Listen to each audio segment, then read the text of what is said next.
Friends, ఎలా ఉన్నారు? నేను మీ వేదానండి. మీ వేద ఇంటి రుచులకు స్వాగతం, సుస్వాగతం అండి.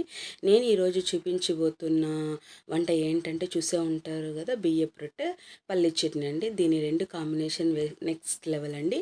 దీనికి కావలసిన పదార్థాలు ఒక బౌల్ తీసుకొని నేను చూపించినటువంటి కొలతల్లో వేసుకోనండి. బియ్యపు పిండి ఒక 1 కప్ వేస్తున్నాను, కొద్దిగా ఉల్లిపాయలు వేస్తున్నాను, కొద్దిగా కరివేపాకు వేస్తున్నానండి, కావలసినంత సాల్ట్ వేసుకోనండి.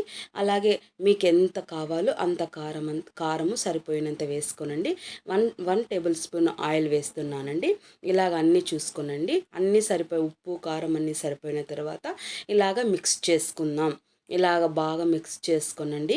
ఉప్పు కారం అన్నీ సరిపోయాయని మనకు తెలుస్తేనే గోరువెచ్చటి నీళ్ళను ఇలాగ కొద్దిగా ఎక్కువ వేయద్దండి, కొద్ది వేసుకొని కలపండి.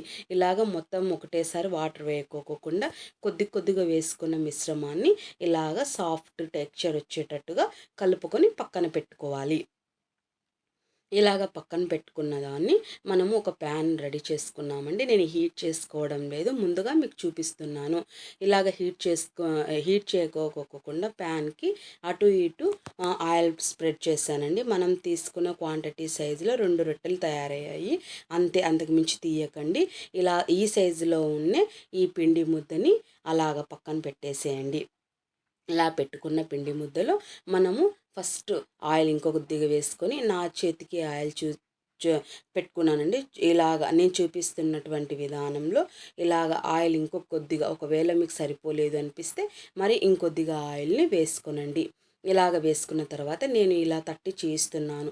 మీకు ఎంత కావాలో, చిన్నదా పెద్దదా మీడియం సైజా, ఇలాగ నేనైతే మీడియం సైజులో తట్టుకుంటున్నానండి. ఎందుకంటే ఎక్కువ మనం పెద్దగా చేసుకున్న మాడిపోతుందండి, బాగుండదు. ఇలా చేసుకుంటే మీడియం సైజులో బాగుంటుంది సాఫ్ట్గా. ఇలాగ చూపించినట్టుగా ఇలాగ హై ఫ్లేమ్లో పెట్టుకొని ఫస్ట్ చిన్నగా 5 సెకండ్స్ అటు ఇటు ఆయిల్ రాసుకునేంత వరకు మనం హై ఫ్లేమ్లో పెట్టుకొని తర్వాత లో ఫ్లేమ్లో పెట్టుకొని కాల్చండి. ఇలాగ కడాయిలోగా సేమ్ టు సేమ్ అండి, యాజ్ ఇట్ ఈజ్ దానికి ఎలా చూయించానో అలాగ తట్టుకొని ఇలాగ చేసుకోనండి.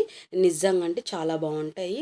సాఫ్ట్గా మృదువుగా బాగున్న టేస్టీ బియ్యపు రొట్టె రెడీ. ఇలా నేను ప్లేట్లో వేసుకొని చూస్తున్నాను.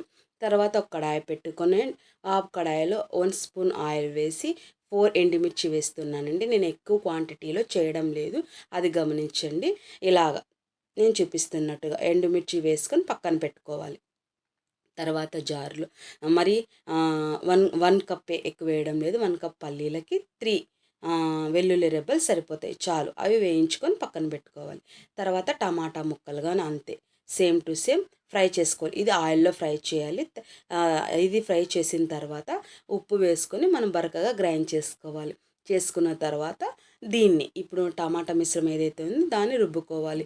ఒకవేళ సరిపోకపోతే వాటర్ వేసుకోండి, ఏం పర్లేదు. ఎక్కువ వేసుకోవద్దండి, తగినంత వేసుకొని మనము పక్కన పెట్టేసుకోనండి. ఇదిగో పోపుకు నేను ఏం వేయడం లేదండి. ఇదిగో జీలకర్ర మాత్రమే వేస్తున్నా, గమనించండి. ఇదిగో ఇలాగ రుబ్బి పక్కన పెట్టుకోనండి.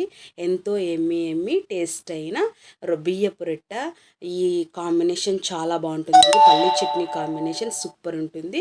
లైక్ చేయండి, షేర్ చేయండి, సబ్స్క్రైబ్ చేయండి ఫ్రెండ్స్.